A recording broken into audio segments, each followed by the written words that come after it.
আসসালামু আলাইকুম। বাংলাদেশের টি-20 স্কোয়াড ঘোষণা হয়ে গেছে, এটি আমরা সবাই জানি। ভারতের বিপক্ষে বাংলাদেশের যে টি-20 স্কোয়াডটি ঘোষণা করা হয়েছে, সেই স্কোয়াড নিয়ে আসলে দুটো জায়গা নিয়ে আমি আসলে মূলত আজকে আলোচনা করতে চাই। দেখুন, বাংলাদেশ এই যে স্কোয়াডটি ঘোষণা করা হয়েছে, সেখানে মাত্র ৩টি জায়গায় পরিবর্তন করা হয়েছে, যে দলটি আমাদের খেলেছিল বিশ্বকাপে সেখান থেকে। আসলে নতুন যেই নির্বাচক কমিটি রয়েছে, তাদের কাছ থেকে এই ধরনের টিম অন্তত আমি এক্সপেক্ট করিনি। বিশ্বকাপে এই ধরনের বাজে পারফরমেন্স করার পরও সেই পুরো সেম দলটি আপনারা রেখে দেবেন, এটি আসলে হতে পারে না। এটি আসলে ভিশনারি কোনো চিন্তা হতে পারে না। বাংলাদেশকে আগামী 2026 সালে যে টি-20 বিশ্বকাপ রয়েছে, সেই বিশ্বকাপ অনুযায়ী বাংলাদেশকে এখন থেকে দল গোছানো উচিত ছিল বলে অন্তত আমি মনে করি। সেদিক থেকে যদি আমরা তাকাই, তাহলে কোনোভাবেই এই দলটি কোনো ভিশনারি দল নয় বলে অন্তত আমি মনে করি। কেন আমি এমনটি বলছি? দেখুন, এই দলে রয়েছে সবচেয়ে প্রথম যে নামটি আমি বলবো, সেটি হচ্ছে মাহমুদুল্লাহ রিয়াদ। ভাই, মাহমুদুল্লাহ রিয়াদ এখনও টি-20 দলে কি করে থাকেন? মাহমুদুল্লাহ রিয়াদের বয়স এখন 39। আগামী 2 বছর পর তাকে আমরা যদি চিন্তাও করি বিশ্বকাপের জন্য, তখন তার বয়স হবে 41। এখনই তার ফিটনেসের অনেক ইস্যু রয়েছে, আমরা জানি। আমি সব কিছু একপাশে রেখে যদি তার ফিটনেসটাকে আমি বাদও দিই, তাহলে আপনি তার পারফরমেন্স দেখবেন না যে তিনি কোন ধরনের পারফরমেন্স করে আসছেন। বিশ্বকাপের কথা অন্তত আমি মনে করি যে আমাদের সবারই মনে থাকার কথা। যখন আমাদের 19 বলে 43 রান প্রয়োজন সেমিফাইনালে যাওয়ার জন্য, সেই রকম মোমেন্টে মাহমুদুল্লাহ রিয়াদ একটি ওভারে 5টি বল একেবারে ডেডলি ডিফেন্স করেছেন। সো এরপরও একটি প্লেয়ার কিভাবে ন্যাশনাল টিমে খেলতে পারে বা স্কোয়াডে থাকতে পারে, এটি আসলে আমার বোধগম্য নয়। এখন হয়তোবা অনেকেই আপনারা মাহমুদুল্লাহ রিয়াদের হয়ে সাফাই গাইতে পারেন বা অনেকেই তার ভক্ত থাকতে পারেন, কিন্তু ভাই, আপনি নিজে একবার ভালো করে চিন্তা করে দেখুন যে মাহমুদুল্লাহ রিয়াদ যে ইনিংসটি খেলেছেন, এই ইনিংস খেলার পর অন্য বাংলাদেশ ছাড়া পৃথিবীর অন্য যে কোনো দলের যদি হতো, মাহমুদুল্লাহ রিয়াদ কি সেই দলগুলোতে থাকতে পারতেন? থাকতে পারতেন বলে তো অন্তত আমি মনে করি না। কারণ এটি আসলে যখন আপনার সেমিফাইনালে খেলবেন, আপনার টিম খেলবে, আপনি জানার পরও যখন 19 বলে 43 রান লাগবে, তখন অন্তত আপনার চেষ্টাটি থাকবে না। অন্তত আপনি চেষ্টা করবেন, সেই চেষ্টাটুকু আপনি দেখাতে পারবেন না। সো সেই প্লেয়ারকে নিয়ে আমি নেক্সটে কীভাবে চিন্তা করি? আসলে আমি কি বলবো, আসলে বলার, বাংলাদেশের এই সব জিনিসগুলো দেখলে না আসলে অনেক কিছু বলতে মন চায়, বাট সব কিছু তো আসলে বলা যায় না। বাট যখন দেখি যে এরকম একইভাবে কন্টিনিউ হতে থাকছে, মানে হচ্ছে, তখন আসলে আমরা ফ্যান হিসেবে অনেকটা ডিসঅ্যাপয়েন্টেড হয়ে যাই।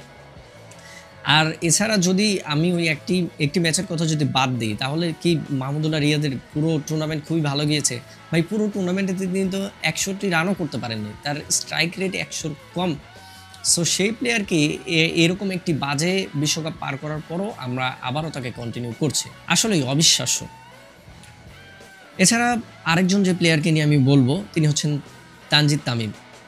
দেখুন, তানজিদ তামিমের পটেনশিয়াল অনেক রয়েছে, আমরা শুনেছি বা আমরাও আশাবাদী ছিলাম প্রথম তিনি যখন দলে এসেছেন। তার কিছু ব্যাটিং বা তার কিছু শটস দেখে, তার একটু এগ্রেসিভ ব্যাটিং করার যে চেষ্টাটা রয়েছিল, সেটি দেখে আমরা অনেকেই হয়তোবা তাকে ভবিষ্যতে একজন ভালো ওপেনার হিসেবে বিবেচনা করছিলাম। বাট দেখুন, তার আসলে প্রোগ্রেসটা কোথায়? আপনি যদি দেখেন পার্শ্ববর্তী দেশ আমাদের ভারত, হ্যাঁ, ভারতের সাথে আমি ওইভাবে কম্পেয়ার করছি না, কারণ তাদের ক্রিকেট সিস্টেম আর আমাদের ক্রিকেট সিস্টেম আকাশ পাতাল তফাৎ। তারপরেও ভাই, ভারতে যেই মানে একই সাথে যে খেলেছে 2020 বিশ্বকাপে বাংলাদেশ যে চ্যাম্পিয়ন হয়েছে, যেই দলটি রানার্স আপ হয়েছে, সেই দলের একজন প্লেয়ার হচ্ছেন জয়সওয়াল। তিনি আজকে কোথায়? আর আমাদের তানজিদ তামিম কোথায়? ঠিক আছে, তো স্কিলের পার্থক্যগুলো এখানে আসলে ফুটে ওঠে ভাই। আর আপনি যখন দেখবেন যে তিনি 20 সালেও যে খেলেছেন, তার যে ফুটওয়ার্ক যেরকম রয়েছিল, এই 4 বছর পরে এসেও তার একই রকমের ফুটওয়ার্ক, তার শটের রেঞ্জও একই রকম। সো 4 বছরেও যার মধ্যে কোনো প্রোগ্রেস আপনি লক্ষ্য করবেন না, দেখবেন না, তো তখন তাকে নিয়ে কেন আপনি ক্যারি করবেন? তাকে সময় দেন, সে দলের বাইরে থেকে এসে আরও ভালোভাবে করুক, নিজের ভুলগুলো কোথায় হচ্ছে সেটি বুঝুক, বা বিসিবি তার দিকে টেক কেয়ার করে তার পেছনে আমাদের কোচেসদেরকে রেখে তার টেকনিকগুলো শুধরে, তার ভুলগুলো শুধরে সে আবার পরবর্তীতে কামব্যাক করুক। তাকে এইভাবে সুযোগ দেওয়া উচিত। একজন প্লেয়ার পারছে না, তাকে ম্যাচের পর ম্যাচ ক্যারি করাচ্ছেন কেন রে ভাই? এভাবে করে কিন্তু আসলে বাংলাদেশি প্লেয়াররা নষ্ট হয়ে যাচ্ছে। দেখুন, সৌম্য সরকারের দিকে, তিনি একের পর এক খারাপ করে গেছেন, একের পর এক সুযোগ পেয়ে গেছেন। সো এভাবে করে বাংলাদেশি প্লেয়ারের আসলে বাংলাদেশ কেন মানে যে কোনো প্লেয়ারকে যখন না পারার পরও আপনি কন্টিনিউয়াসলি তাকে সুযোগ দিতে থাকবেন, সেই প্লেয়ারের মধ্যে ভালো করার কোনো চাহিদা থাকবে না, এটি স্বাভাবিক। এখন এছাড়া বাকি যেই আরও চেঞ্জগুলো হয়েছে, আরেকটি চেঞ্জ যেটি হয়েছে রাকিবুল হাসানকে নিয়েছে, এটির সাথে মোটামুটি আমি একমত। যেহেতু সাকিব নেই, তার রিপ্লেসমেন্ট একজন লেফট আর্ম বলারের প্রয়োজন ছিল, বিধায় তিনি অনেক দিন থেকেই ন্যাশনাল টিমের রাডারে রয়েছেন।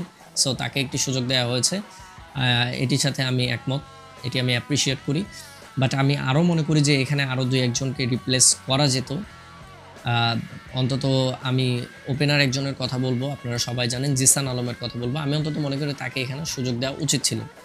এখন অনেকে বলবেন যে ভারতের বিপক্ষে, এত বড় দলের বিপক্ষে আপনি এইভাবে খেলিয়ে দেবেন, এটি অনেকটা রিস্কি হয়ে যেতে পারে। বাট আমি সেটি মনে করি না। কারণ হচ্ছে আপনি যদি ভারতের দিকে দেখেন, একটা ওয়ার্ল্ড চ্যাম্পিয়ন দল তো আসলে এমনি এমনি হয়ে যায়নি। আপনি ভারতের দিকে যদি দেখেন, বিশ্বকাপের পর থেকে এটি দিয়ে তারা তৃতীয় টি-20 সিরিজ খেলছে, যেখানে তাদের 27 জন ক্রিকেটার চান্স পেয়েছে স্কোয়াডে। আর বাংলাদেশের যদি দেখেন, বিশ্বকাপের পরে এটি বাংলাদেশের প্রথম টি-20 কোনো সিরিজ খেলতে যাচ্ছে বাংলাদেশ, যেখানে হুবহু বিশ্বকাপের টিমটি ধরে নিয়ে আসা হচ্ছে। 2টি পরিবর্তন করা হয়েছে এবং একটি ফোর্স পরিবর্তন, যেটি হচ্ছে সাকিব আল হাসানের বিপক্ষে, মানে তিনি খেলবেন না, সে কারণে আমরা একজনকে দলে নিয়েছি। এছাড়া পারভেজ ইমনকে নেওয়া হয়েছে, এটি নিয়ে আমি কোনো কমেন্টস করতে চাই না। যদিও তার পারফরমেন্স আহামরি তেমন কিছু নয়, এভারেজ পারফরমেন্স করেছেন। তবে আমি তাকে নিয়ে তেমন কোনো কোয়েশ্চেন করতে চাচ্ছি না, যেহেতু এর আগে তিনি যখন চান্স পেয়েছিলেন মাত্র একটি ম্যাচ খেলে তাকে বাদ দেওয়া হয়েছিল, সেটির পক্ষে যেমন আমি ছিলাম না। এখন তাকে দলে নেওয়া হয়েছে, পারফরমেন্স যেমনই হোক সে ভালো করুক এই আশাই করব। বাট তানজিদ তামিমের ব্যাপারটা আমি কোনোভাবে মেনে নিতে পারছি না। এখানে যেহেতু আমরা একজন হার্ড হিটার দেখছি, তিনি বেশ কিছুদিন থেকে খেলছেন এবং মোটামুটি রান করছেন, তার এগ্রেসিভ ব্যাটিং করার ক্ষমতা রয়েছে এবং একজন পাওয়ার হিটার, অবশ্যই তাকে সুযোগ দেওয়া উচিত ছিল বলে অন্তত আমি মনে করি। তো যাই হোক, এই টিম বাংলাদেশের এই সেম টিম যেই টিম বিশ্বকাপে চমৎকার বাজে পারফরমেন্স করেছে, সেই টিমের কাছে কতটুকুই বা আশা করব, সেই টিম আবারও যে বাজে পারফরমেন্স করবে না তার গ্যারান্টি আসলে কে দেবে। তো দেখা যাক, তারপরও হোপ ফর দ্য বেস্ট যে বাংলাদেশ ভারতের সাথে ভালো করুক, অন্তত ম্যাচ না জিতলে অন্তত কম্পিট করুক ভারতের সাথে, এটি আসলে প্রত্যাশা করি। তো ভালো থাকবেন সবাই, দেখা হবে আবারও নেক্সট কোনো ভিডিওতে। আল্লাহ হাফেজ।